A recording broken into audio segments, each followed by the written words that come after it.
Hi friends, welcome to Pavan stories. నేను మీ పవన్ కుమార్ పెట్టు. థర్స్డే సత్యమేవ జయతేకు స్వాగతం. ఈరోజు మరొక ముఖ్యమైన అంశం గురించి కథనంలో వినేద్దాం. కొన్ని రోజుల క్రితం BJP MP doctor Nishkant Dubey సుప్రీంకోర్టులో కొన్ని ఆరోపణలు చేస్తూ ఇలా అన్నారు: ఈ దేశంలో ఎవరైనా మతహింసను ప్రేరేపించడానికి కారణమైతే అది సుప్రీంకోర్టు మరియు దాని న్యాయమూర్తులే అని. ఈ ప్రకటన పెద్ద వివాదానికి దారితీసింది.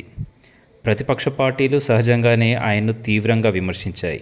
అయితే ప్రసిద్ధ శాస్త్రవేత్త, రచయిత మరియు స్పీకర్ ఆనంద్ రంగనాథన్ గారు దూబేకు పూర్తిగా మద్దతు ఇస్తూ ఒక వీడియో ప్రకటన విడుదల చేశారట. సరళమైన ఆంగ్లంలో రంగనాథన్ సుప్రీంకోర్టుకు 9 ప్రశ్నలు సంధించారు. ఆ ప్రశ్నలేంటో ఇవాళ విందాం. మొదటి ప్రశ్న: కాశ్మీర్ సమస్యలపై ద్వంద్వ ప్రమాణాలు. జమ్మూ కాశ్మీర్కు ప్రత్యేక హోదా ఇచ్చిన ఆర్టికల్ 372 తొలగింపుకు వ్యతిరేకంగా ప్రతిపక్ష పార్టీల నుండి వచ్చిన పిటిషన్లను సుప్రీంకోర్టు త్వరగా స్వీకరించింది.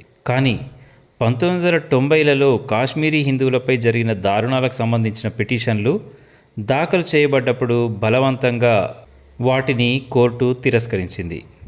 ఇది చాలా కాలం క్రితం జరిగింది అని చెప్పింది. ఇది ద్వంద్వ ప్రమాణం అవుతుందా కాదా? 2. వక్ఫ్ బోర్డు దుర్వినియోగంపై నిశ్శబ్దంగా ఉంది సుప్రీంకోర్టు. సుప్రీంకోర్టు ఇప్పుడు వక్ఫ్ బోర్డు సంస్కరణల గురించి ఆందోళన చెందుతోంది.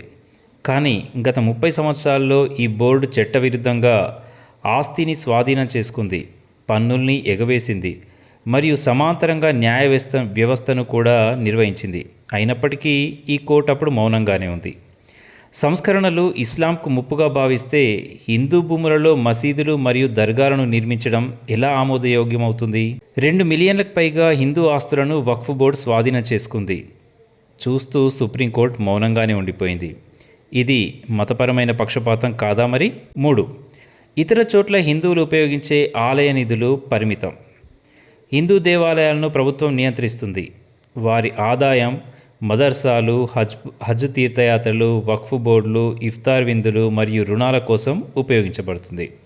కానీ హిందూ మత కార్యకలాపాలు పరిమితులను ఎదుర్కొంటాయి. హిందూ హక్కులకు సంబంధించిన పిటిషన్లు వెంటనే కొట్టివేయబడతాయి. మైనారిటీలకు ఎల్లప్పుడూ ప్రత్యేక ప్రాధాన్యత ఇవ్వబడుతుంది. ఇది న్యాయమా మరి? 4. హిందువుల విద్యపై వివక్ష. విద్యా హక్కు చట్టం ప్రకారం హిందూ పాఠశాలలు మైనారిటీలకు 25% రిజర్వ్ చేయాలి. కానీ ముస్లిం మరియు క్రైస్తవ సంస్థలు ఈ నియమం నుండి మినహాయించబడ్డాయి. వేల కొద్ది హిందూ పాఠశాలలు మూసివేయాల్సి వచ్చింది. మరియు ఇప్పుడు హిందూ పిల్లలు హిందూయేతర సంస్థల్లో చదువుతున్నారు. ఇది మత మార్పిడిని ప్రోత్సహించడం కాదా? సుప్రీంకోర్టు ఈ ఏకపక్ష నియమాన్ని ఎందుకు చూడదు మరి? 5. వాక్ స్వాతంత్ర్యం వంచన. హిందువులు మాట్లాడినప్పుడు దాన్ని ద్వేషపూరిత ప్రసంగం అనే అంటారు. ఇతరులు మాట్లాడితే మాత్రం భావ ప్రకటన స్వేచ్ఛ అంటారు. నుపూర్ శర్మ కేవలం కొన్ని వాక్యాలు చెప్పారు. కోర్టు దానిని ద్వేషపూరిత ప్రసంగం అని పేర్కొంది. కానీ స్టాలిన్ మరియు ఇతర నాయకులు సనాతన ధర్మాన్ని వ్యాధి అని పిలిచినప్పుడు ఈ కోర్టు మౌనంగానే ఉండిపోయింది. ఇదెక్క న్యాయం మరి? 6. హిందూ సంప్రదాయాలపై పక్షపాత నిషేధం. దసరా వంటి పండుగలలో జంతు బలి ఆచారాలను సుప్రీంకోర్టు నిషేధించింది. అదే సమయంలో ఈద్ సమయంలో సామూహిక హలాల్ జంతువధ గురించి ఒక్క ప్రశ్న కూడా లేవనెత్తలేదు. జన్మాష్టమి సమయంలో దహీ హండి వేడుకలు ఎత్తు పరిమితులను ఎదుర్కొంటున్నాయి. కానీ మొహర్రం సంబంధిత హింసపై ఎటువంటి చర్యలు తీసుకోదు. దీపావళికి క్రాకర్లను పర్యావరణానికి హానికరం అని పిలుస్తారు. కానీ క్రిస్మస్, బాణసంచా ఎటువంటి విమర్శలను ఎదుర్కోదు. ఇది వివక్ష కాదా మరి? 7. ఆరాధనా స్థలాల చట్టం హిందూ పునరుద్ధరణను అడ్డుకుంటోంది. 1991 ఆరాధనా స్థలాల చట్టం ఆగస్టు 15, 1947 నాటికి స్థలాల మతపరమైన లక్షణాన్ని మార్చకూడదని ఆదేశించింది.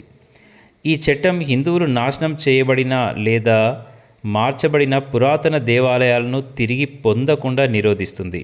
రామమందిరం అనేక దశాబ్దాలుగా ఇలాగే పోరాడవలసి వచ్చింది. అనేక ఇతర దేవాలయాలు ఇంకా ఆక్రమణలోనే ఉన్నాయి. ఇది చారిత్రక అన్యాయం కాదా మరి? 8. హిందూ సంప్రదాయాలను మాత్రమే లక్ష్యంగా చేసుకోవడం. శబరిమల కేసులో కోర్టు హిందూ మనోభావాలను గాయపరిచింది. కొన్ని హిందూ దేవాలయాలు పురుషులు మాత్రమే లేదా మహిళలు మాత్రమే ఆచారాలను అనుసరిస్తారు. కానీ కోర్టు హిందూ సంప్రదాయాలను మాత్రమే ప్రశ్నించింది.